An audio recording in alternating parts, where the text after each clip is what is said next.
The frequencies of the low-activity allele COMT-MET vary significantly from 0.01 to 0.62. Europeans have nearly equal frequencies of the two alleles, while the high-activity COMT-VAL allele is much more common in populations in all other parts of the world.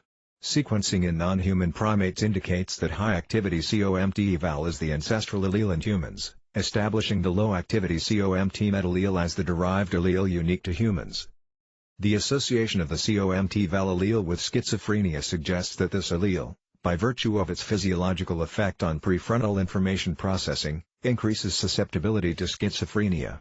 These data suggest that the high-activity COMT-VAL allele, because it increases prefrontal dopamine catabolism, impairs prefrontal cognition and physiology, and by this mechanism slightly increases risk for schizophrenia.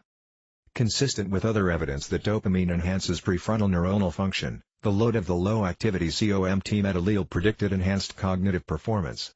On the other hand, as Max Sirius, discussed in my previous video titled COMT-MET, high dopamine, gene causing higher degree of hypnotizability is common in Utah Mormons. High prefrontal dopamine functioning due to a higher prevalence of the low-activity COMT-MET among especially Northwestern European ancestry peoples, makes them potentially too trusting and too cooperative and therefore vulnerable to being taken advantage of.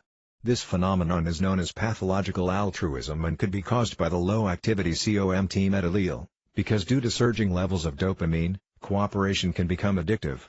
For details, see my video titled Dopamine Gives Humans Social Edge Over Apes, COMT-MET unique to humans and most common in Europeans.